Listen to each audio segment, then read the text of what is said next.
ভেবেছিলাম আর্জেন্টিনাকে নিয়ে ভিডিও দিব না এই পর্বে অ্যাটলিস্ট। আর্জেন্টিনাকে নিয়ে কোনো কিছু পোস্ট করলে যেভাবে মানুষ গালিগালাজ করতেছে, তাতে এটা বোঝা যাচ্ছে যে আমার প্রোফাইলে ব্রাজিল এবং পর্তুগালের ফ্যান প্রচুর বেশি, মানে তুলনামূলক অনেক বেশি। ভাই সত্যকে সত্য বলতে পারবো না, এটা তো হয় না। যাক, আর্জেন্টিনার আজকের এই ম্যাচটা নিয়ে খুব ছোট করে কথা বলবো, ভিডিওটা একদমই বড় করবো না। সেটা হচ্ছে যে আর্জেন্টিনার এই পর্যন্ত যতগুলো মানে দলের সাথে তাদের দেখা হয়েছে, তারা খুব বেশি হাই র্যাঙ্কিং এর দল না। টু ভেরি অনেস্ট, একটাও হাই র্যাঙ্কিং এর দল না। এইবারই প্রথম তারা একটা হাই র্যাঙ্কিং এর দল, নাম্বার 12 র্যাঙ্কিং আলা দলের সাথে মোকাবিলা করতে যাচ্ছে। এবং সুইজারল্যান্ড হচ্ছে যেই দল, সেই দলের কোনো মানে নাম গন্ধ আপনি শুনতে পাচ্ছেন না, কিন্তু ঠিকই তারা কোয়ার্টার ফাইনালের মানে পথে মানে মানে চলে আসছে। কিন্তু এই দলটা মানে গ্রুপ পর্বের মানে সেকেন্ড হইলো, তারপরে গিয়া হচ্ছে যে রাউন্ড অফ 32-তে জিতলো, তারপরে আবার রাউন্ড অফ 16 এসে ট্রাইব্রেকারে জিতলো। মানে কোন রকমের খোঁড়াই দলটা এখানে আসছে। কিন্তু এই দলটা কি আসলেই এরকম অবস্থায় হচ্ছে আছে, মানে এরকম থাকবে নাকি এই দলটা আরো মানে প্রস্ফুটিত হওয়ার সুযোগ আছে? দেখেন গ্রাইন ঝাকা তাদের অধিনায়ক, একে নিয়ে আমি একটা কথা বলি, বায়ার লেভারকুসেনে যখন তিনি ছিলেন, জাবি আলোনসোকে নিয়ে তিনি দলটাকে চ্যাম্পিয়ন করছিলেন, ইনি অধিনায়ক হিসেবে কিন্তু খুব দুর্দান্ত, খুব ভালো ভালো মোটিভেটর।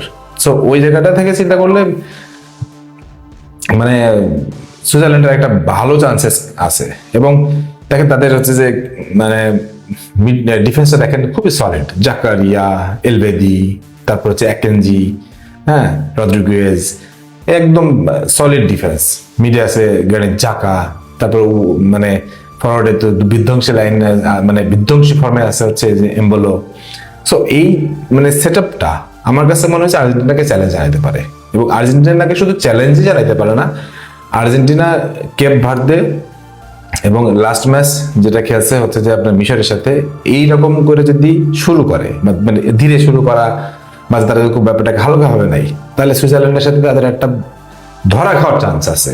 টু ভেরি অনেস্ট, ধরা খাওয়ার চান্স আছে। কারণ সুইজারল্যান্ডকে আপনি হালকাভাবে নিলেই আপনি সুইজারল্যান্ড আপনাকে খুবই মানে ইয়া করে দিবে। তাদের আক্রমণ ভাগে এমবোলো এবং হচ্ছে যে মোজাম্বিক নামে একটা যে খেলোয়াড় আছে, এই দুইজন এত দুর্দান্ত খেলছে throughout the tournament, goal, assist সবকিছু মিলে একদম দুর্দান্ত অবস্থায় আছে।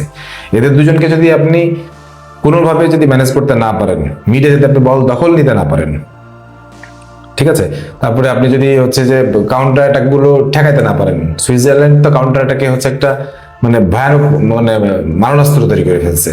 তারা হচ্ছে যে একদম লো ব্লক ডিফেন্স করে করতে করতে করতে গিয়ে মানে কাউন্টার অ্যাটাক করে আসে, যেটা কেপ ভার্দে করছিল, যেটা মিশরও করছিল।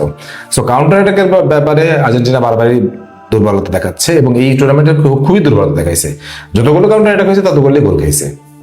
সো ওই জায়গা থেকে যদি সুইজারল্যান্ডকে যদি আপনি আটকাতে চান, তাহলে তাদের কাউন্টার অ্যাটাক ঠেকাতে হবে এবং তারা ফিজিক্যালি খুবই ফিট, তাদের এই ফিজিক্যাল ফিটনেসের সাথে লড়াই করতে হবে এবং মিডফিল্ড আপনাকে মানে একদম নিজের অবস্থানটা ক্লিয়ার করতে হবে। এই পরিস্থিতি যদি আপনি মেনটেন করতে না পারেন, তাহলে সুইজারল্যান্ড আপনাকে যে কোনো মুহূর্তে বিপদে ফেলে দিতে পারে।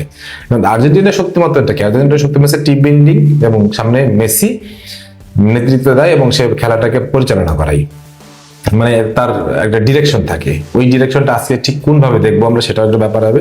তবে এই ভিডিওটা যেহেতু বড় করছি না, এই ম্যাচে আমার কাছে মনে হয় ম্যাচটা হয় এক পেশে আর্জেন্টিনা জিতবে, কিংবা সুইজারল্যান্ড এই ম্যাচটাকে ট্রাইব্রেকারে নিয়ে যাবে, এরকমটাই আমার কাছে মনে হয়।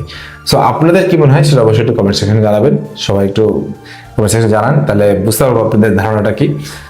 আজকের মতো এখানে বিদায় নিচ্ছি। সবাই ভালো থাকেন, সুস্থ থাকেন, আল্লাহ হাফিজ।